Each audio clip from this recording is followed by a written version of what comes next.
where it aligns with my thought process that nothing very dramatic from a positive standpoint is going to happen till January. So exactly. Then you have to ask yourself, okay, how do I navigate this current situation? And it's the beginning of the fourth quarter at the time we're doing this. So Yep. don't think it's going to be one and done November 5. It's the fourth quarter.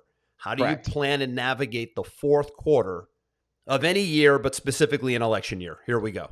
And so let's just start with some basic industries. If we talk about, let's say, e-commerce as an example, or we talk about retail, we know Black Friday, Cyber Monday, Christmas shopping, that in many cases is 70% of the revenue of those businesses in a year. So in a year which hasn't been amazing and in a stagnation period, what is going to have to happen?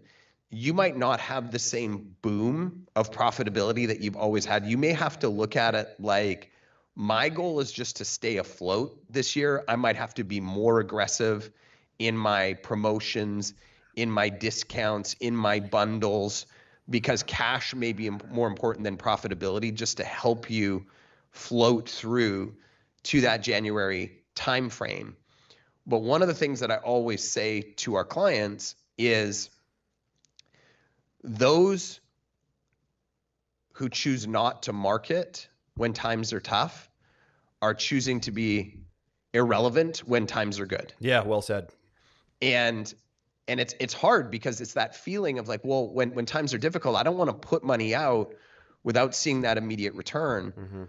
But the reality is that if you get all the way to the first quarter and you put your guard up and you clamp down on your marketing expenses, then you have to turn the machine back on in January. And people think you can just turn the machine back on and all of a sudden money falls from the sky. It doesn't work that way. We know that the average person has to see something 7 to 10 times before they're willing to make a purchase.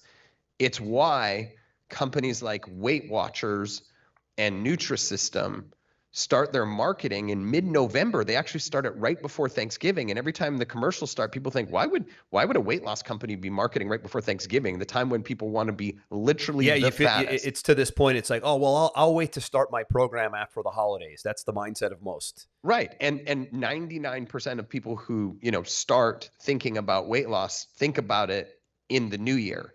So the logic would state, I'm going to start my campaigns maybe a week before the New Year's or maybe on the New Year's, and I'm going to capitalize when people are thinking about it. But the reality is you got to embed your marketing in the subconscious of your buyers for a very long time. And so if you choose to pull back the reins on all of your marketing because you're saying to yourself, well, it's a stagnation period, I don't know what's going to happen, et cetera, et cetera, et cetera, you're not going to be viewed as the category king in January when the doors open up. You're going to be playing chase, not lead.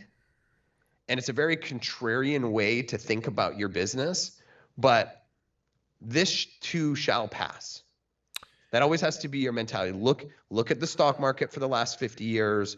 Look at the amount of money that's been spent on different industries for the last 50 years. It is a perpetual tick upwards.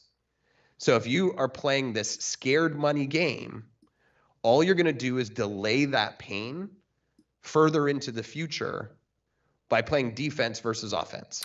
Yeah, well said. I agree. I think cash flow is king in both of these categories we're going to talk about. I think, and we're seeing this now. I saw Boeing lay off something like 18,000 people just this week, Aaron. Yep. I would get lean as a company. My focus with my company, I'm sure, actually, you and I talk about this all the time. We're in the same mindset of we are putting our blinders on in getting, we never stop marketing. So to that topic, we don't, you shouldn't, but I would figure out how to get lean. It's time to lay people off. You don't need people who are not A players. There's no more room for B players, right? If you're not up to par, believe me, there's somebody somewhere at probably a discount. And now with artificial intelligence, there's no room for error. So if you're working for someone else, you're already at great risk. If you work for yourself and you have team members and people working for you, they need to bring their A game. Because artificial intelligence can do about 50% of the work I found so far. And if you have a key player who can operate artificial intelligence, that replaces 10 people, because that's really the X factor I'm finding right now. And is if I have a key tech guy or tech gal in my company, and they're already efficient and reliable, and they're picking up new skills, and they can operate artificial intelligence, they compound themselves. And that's how I would be thinking about this: is get rid of any B players. It's only A players at this time. Yep. Leverage artificial intelligence, tech, and tools as much as you can, SaaS and AI, and figure out how to go back into the fight so that you can keep your marketing on, your branding on, your promotion on with a leaner, tighter team. Would That's be my 100% true. number one business owner advice. And